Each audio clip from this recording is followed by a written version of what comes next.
Welcome to Naresh IT Technologies. This is Ram Chandra.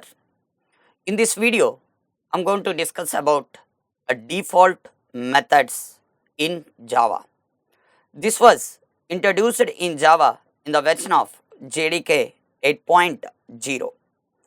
Now, what is the main intention of a default methods to introducing in interface? Very simple.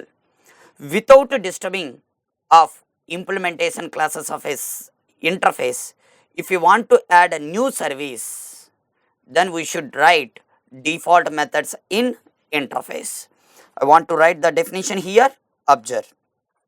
Without doing modifications on implementation class or implementation classes of interface, if you want to add new service or new logic, then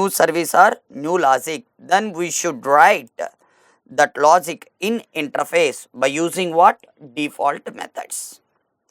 So if there is no default methods in Java, what type of problem are we going to face programmatically? First, let me show the problem. Later, I am going to show how to resolve that problems.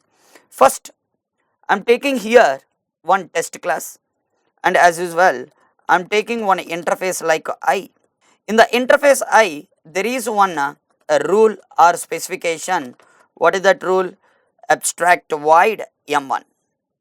And now there are two classes which are interacting with the interface. That means there are two classes wants to provide implementation for interface I. What are those? A and B. Now, according to our interface rules, if any class which wants to interact with the interface, that class must and should be provide the body for M1 method which is available in the interface I. How can we? Public void M1 method. Here I am writing like system.out.println M1 method of A. In the same manner, let me copy this code and paste here, and here I am writing like M1 of B.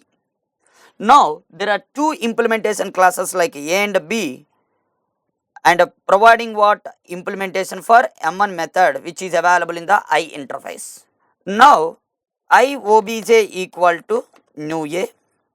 Now if I am writing like obj dot M1 method as well as obj equal to new B, and here I am writing like obj dot M1 method.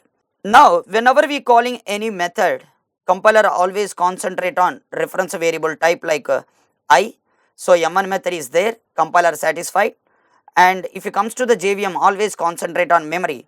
Here our obj memory is what here new A, then JVM will go and check M1 method in the A class, available or not available? Yes, available. So it will executing from A class. In the same manner for what? B class. That means this M1 method verification doing by the compiler in obj type, nothing but I. Yes, do we have M1 method? Yes. Now JVM concentrate on memory. What is the memory here? B class memory. From the B class memory, M1 method is going to execute. This concept basically we can call as loosely coupling runtime polymorphism. If you don't have any idea on loosely coupling and runtime polymorphism, will you please go through my previous videos. Now if you are executing this program successfully, our program is going to execute and showing output like a M1 of A and M1-B. Now let's come to our actual discussions. I want to add a new logic. Can we able to add new logic into the interface directly? No. Basically interface is designed for what? Providing the rules or specification, not for holding what your logic, but still I want to add. It not allowed. Interface not allowed. Okay, if not allowed, then I am going to write one rule here. What is that? Abstract void M2. Now I want to add some extra rule. Yes, happily we can add rule. Number of rules we can add into the interface I. Interface never objects. But what is the problem? There is a concept like a forceability. That means if any class which interact with the interface, that class must and should provide body for all the methods which are available in the interface I. But here our A will provide implementation for M1 method. So what should we do? We should again override the M2 method. We should again overriding M2 method. Public void M2. Here I am writing like system.out.println. System.out.println. What is this? M2 of A. So the same method we should write within the where. We should write same method in the where B class also. We should write same method in the B class. Then what happen, guys? For example, if our interface implemented by hundreds of classes, then in all 100 of classes we should override the method like what? M2. That means we are disturbing the implementation class code. So is it executing? Is M2 method executing? Yes, no problem. Actual process only. There is no problem for execution of M2 method from A and B classes. But the problem is we are disturbing implementation classes A as well as what? B. This is the problem. If you want to add one new services to or new specification to interface, we should disturb in the implementation classes. Then what should we do? First approach. What is that first approach? Very simple. If you don't want to disturbing the existing interface, then we should go for extends what here? New interface. Then nothing but we should create one new interface extends of what? J extends of I. Instead of, see, here I am writing what? One abstract method, nothing but one specification. Now, observe here, if our A is implements J, I want to provide the implementation for M3 also, in where? A and B classes. If you are providing implementation for, what here? A new services like M3, definitely we should write what here? J. And we got error at what here?